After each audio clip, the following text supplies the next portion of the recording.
Welcome back to Matt Nair on Air. Jane Matt Nair, Greg Bach, the Calvinator on the board, coming to you from our studio in downtown Waukesha. You can join us. Call or text, same number, 855-752-4842. Leave a comment on the live stream on Facebook, YouTube, and what used to be Twitter. Brittney Merlot is here for Weather and Wine, joining us from Wausau. Good morning, lady. How are you? Good morning. I'm fantastic. How are you?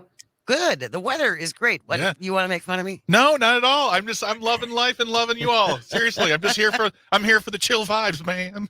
I just started to say goodbye right before we went into the last break. I thought the show was over. I don't know who I am. She wants to leave us, Brittney. She wants to be done with us. Right? She wants the weekend, I'm sure.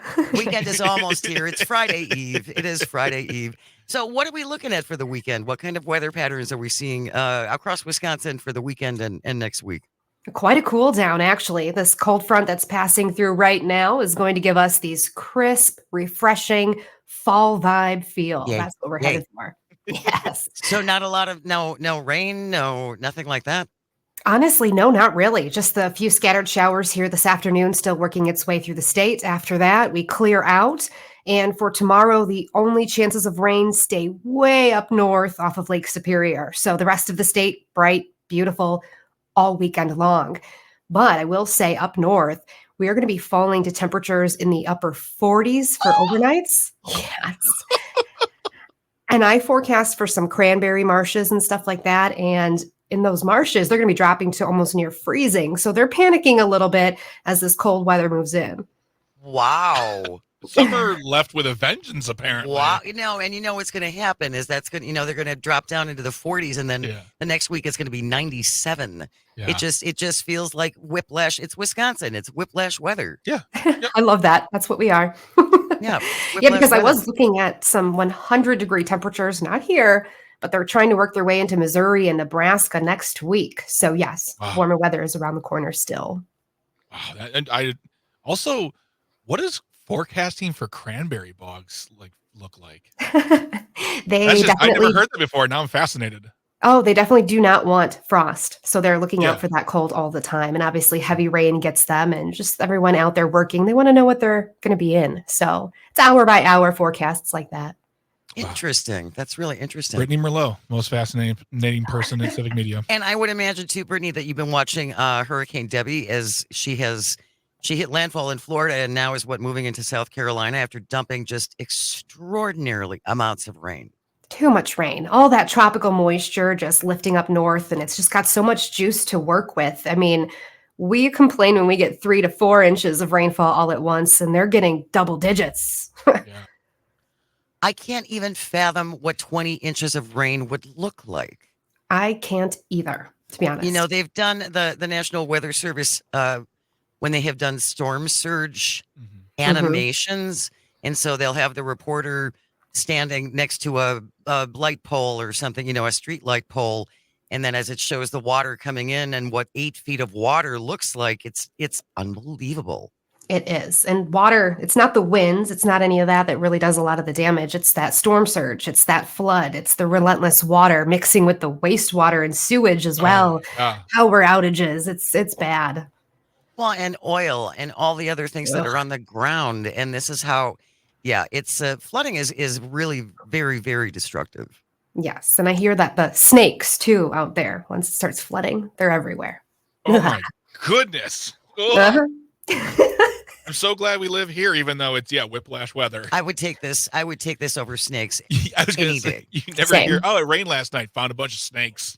Brittney Merlot is our guest, civic media meteorologist, and we're doing Weather and Wine as we do every Thursday. So if people are listening who do want some hotter weather, is it necessarily going to be beachy? Yeah, is it going to be beachy weather next week, or?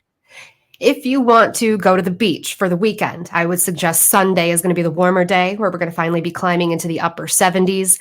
By next week, we'll be flirting with 80 degrees. It's not too big of a warm up. We're definitely not nearing 90s. No, and if the humidity isn't awful and hellish, I'll be fine. Agreed. Yeah, but this kind of cool with the really low dew points, this is why we live here. Yes. I think this is why we live here. Can I confess something? Sure. When you all talk about dew points like it's, I don't know, 1 + 1, I'm like, yeah, dew points. Am I right? Those dew things. points. I'm more like a don't point. Am I right? I don't know what a dew point means. So one of these days, Brittney, you're going to have to take me to quick meteorologist school. Yes. Teach me the terms and what they mean. I will. Breaking it down with Brittney. I've got this. I love it. There we go.